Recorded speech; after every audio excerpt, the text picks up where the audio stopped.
In this video, I'm going to go over how to navigate the Grad Planner tool. Viewing the Grad Planner on a computer in full screen will definitely help to give you a better experience. But you can see that I'm starting from the home page of my BYU-I, and what I want to do is come up here to the search bar, and I can just type in iPlan. And what I want to do is go to iPlan Login. Now it's going to ask us to log into iPlan.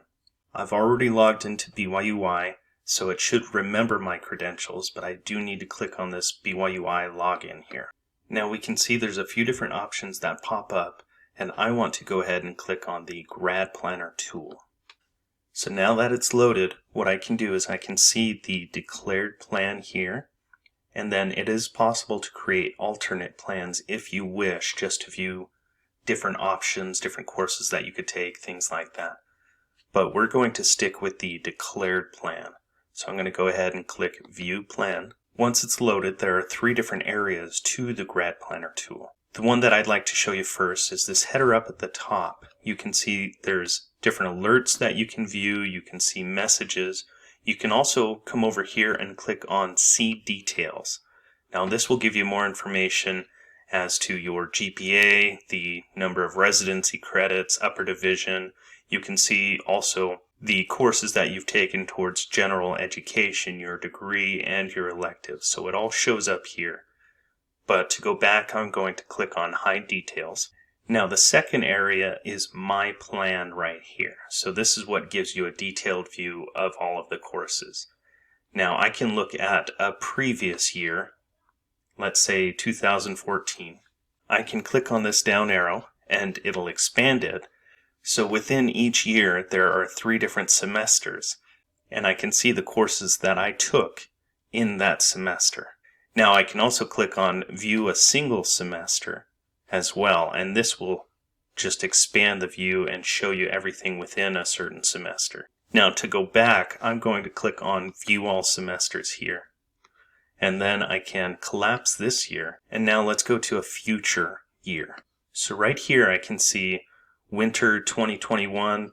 Now from this view I can see these are some courses that I need to take, and these are some courses that I already have planned. Now the third area is the requirements and courses.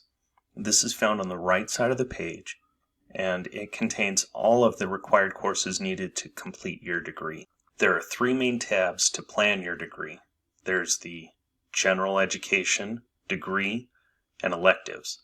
To choose courses from here, you can simply click and drag them into My Plan or click on the plus sign.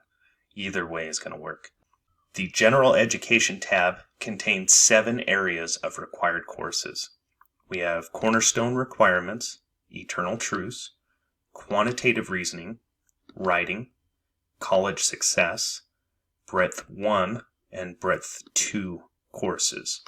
Students will need to make sure that they have completed each section within General Education.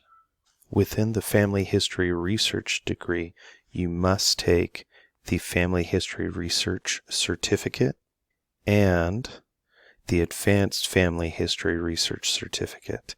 And so all of these courses will be required. This section might look a little bit different based on your catalog year, and that's okay. The Electives tab will show you which elective courses you have taken and give you access to add any elective classes related or not to your major into the Grad Planner. Electives will only be needed if you are short of the 60 credit requirement. To select an elective course, click here on Search Courses. You can type in the one that you're looking for and then add it to your plan.